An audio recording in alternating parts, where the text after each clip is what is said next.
For joining us for the first video interview by the Minds of Liberty team. Minds of Liberty is a group of grassroots activists hoping to advance the cause of liberty through our newsletter type website at mindsofliberty.com. Our goal is to provide a resource to educate and inform people of the issues that affect your freedom. Our focus is mostly Michigan politics, focusing on state and local events. We invite you to visit our site, read our articles, share them via social media, and join in the discussion by leaving comments, including on this video interview. Today we are here with Ivan Assenov, who's running for the 2nd District Chair of the Michigan Republican Party. Precinct delegates of the various counties will be electing delegates to go to the state convention on February 22nd and 23rd. On the first day of the convention, these delegates meet in their respective congressional district caucuses to elect their district chair, among other district leadership positions. On the second day, the entire state's delegation meets to elect party leadership for the next 2 years. Ivan, welcome. Thank you for taking the time to join us today. Thank you very much for inviting me. Tell us a little bit about yourself and how you became so interested in the political process. My name is Ivan Assenov. I'm born and raised in Eastern Europe back in the days when the communists ruled. Eventually I moved to the United States, became a citizen by choice, and recently I started getting involved in the Republican Party, and in the process of that I realized that there are a lot of things that needs to get done, and slowly I moved, I became a precinct delegate. I'm on the Kent County Executive Committee. I went down to Tampa for the RNC convention. I'm very active on the grassroots level, organizing people. Now, what do you see? You said we have a lot of problems. What do you see as the reason why we lost so many seats in the election? Not only, in the country, but then also here in Michigan, we took quite a beating. I don't know if I know all the answers, and I don't know if everybody will agree with my answer. But what I saw specifically for Michigan, and I looked the other side, the Democratic Party, how they run the campaign against us. They never run against the issue or debated the issue. They run a campaign based on a scandal that we originated in Michigan. The scandal originated in Kent County with 76th District Representative Roy Schmidt, and most of the campaign they run on that issue. On top of that, for some reason, the Republican nominee decided not to campaign by himself in Michigan. That had a tremendous impact, and we lost probably based on these two factors. I think we were very passionate. In my precinct, we increased by 250 votes the count comparing to 2008, but it wasn't enough. People were very enthusiastic in my area, probably in yours as well. But with these two factors, I think they play a big role. Okay. Now, what do we need to do differently in the forward to be viable candidates in the next election cycle? Well, it's a message that it's a billion-dollar question, I think. When I talk to people on the streets and when they hear the word Republican, they are usually disgusted and they walk away. They don't want to hear. And that's why the Congress is within a single digits approval. We have to make sure that we stick with moral values. Moral values are more important than just being elected. So when we see something wrong, we have to call it and we have to repair it and not allow it to happen. Number one. Number two is we have a good message. We know that we have a good message. The message of liberty, the message of Thomas Jefferson is in our platform. No one can beat that, and it's proven for 200 years that it works. But we have to stick to that message. Okay, now something you've talked about on your Facebook page, in your campaign, is that we have to get the grassroots activists involved. We have to get the people at the ground level involved. Can you tell me why that's so important to you, and why you think that's a benefit for the party? Well, I think it's essential because ordinary people make the party great. You cannot buy people through election. And maybe you can do it for a couple times and then you end up empty-handed. The grassroots should carry the campaign. The campaign, in my opinion, should never be done on the phone banks. You should go face to face with people. You have to talk with them. You have to see where you stand, where they stand. Do they listen to you? What they have to say to you in return. Those are very important things that we haven't done. Okay. Now, for those of us who may not be familiar with the role of a district chair, can you tell us a little bit about what the position holds and what your role would be in the party?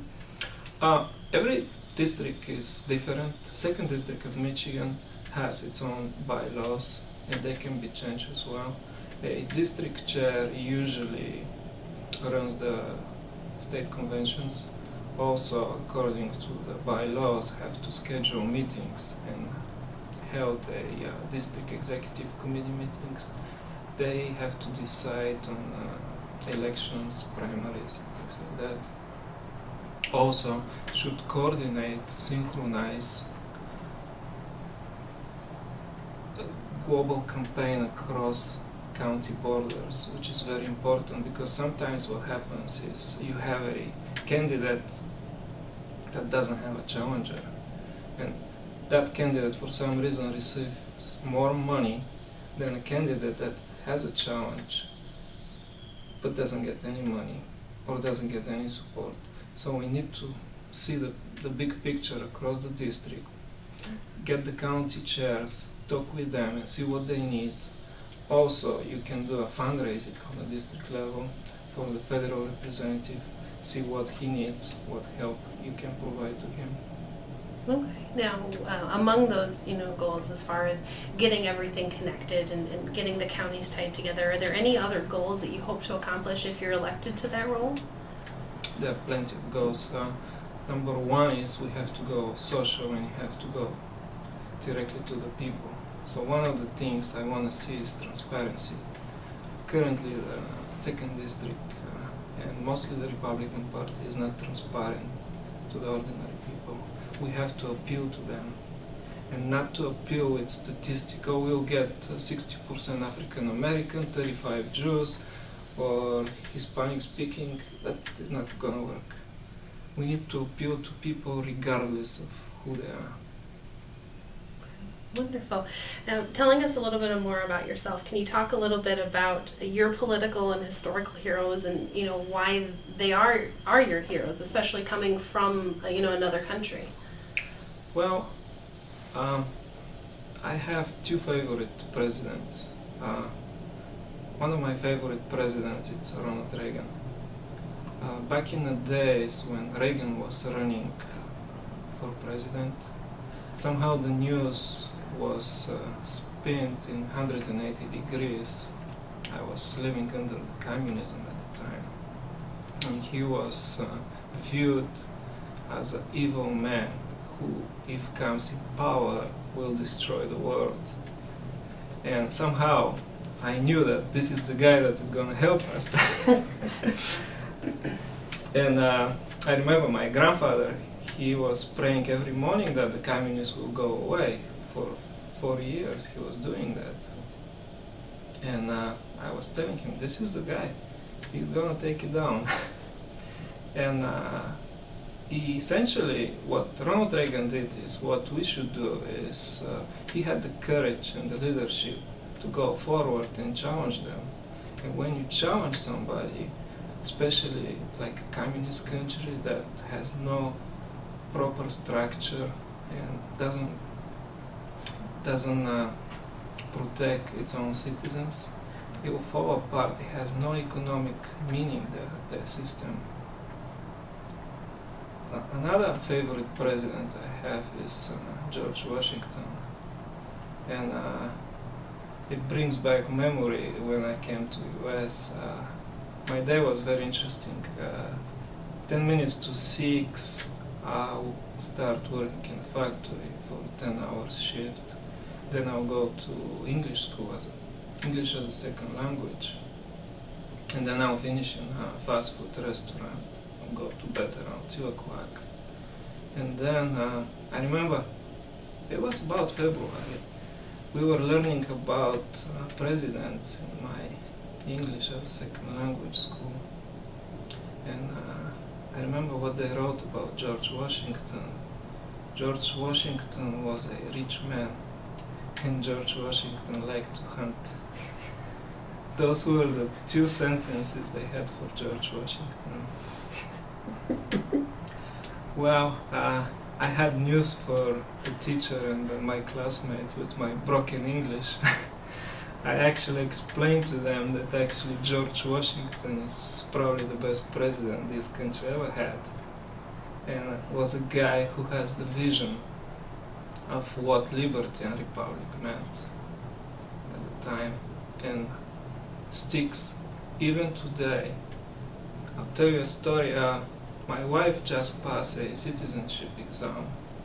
She's from Poland originally, so she's been also like me through martial laws, communists, all that stuff. And on our way back from Detroit, we were traveling in a car, and she said, "I know what you were telling me before about the founding fathers and the Constitution. I didn't get any of those. But now I studied the exam, I passed the exam.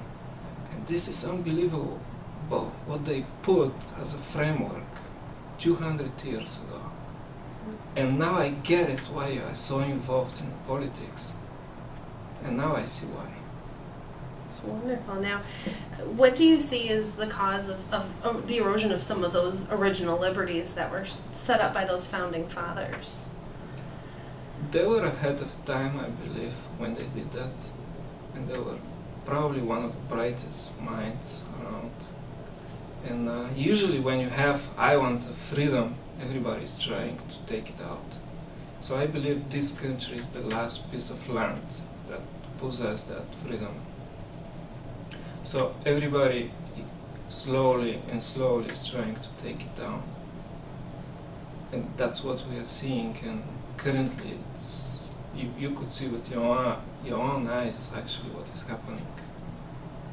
What do you think is something that each of us can do to get back to that era of responsibility and our own liberties? What kind of steps do you think that regular people can take, even if maybe they're not running for office? It's a good question, because I've seen it even in a time of perestroika back then in East Europe, and a lot of people had a lot of energy and bright minds. And I, from historical books, I've seen how they tried before, during revolution times and time of interesting moments in the history. What usually happens is people are not guided to the proper way that brings a business value back to what they want.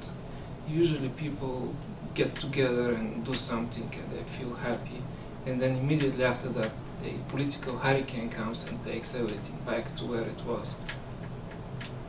So we need a very systematic, a very synchronized attempt to preserve what we have today. And it's not enough that you run for office. It's not enough that you go and protest. It has to be done in a proper way that has a vision, a long-term vision, maybe 20 to 50 years vision. Wonderful. Well, thank you so much for taking the time to sit down with us and to tell your story. We're taping this in the middle of a blizzard here on the lakeshore, so thank you very much. We really appreciate you taking to do that time. Well, join us next time when we come back with more video interviews in the future.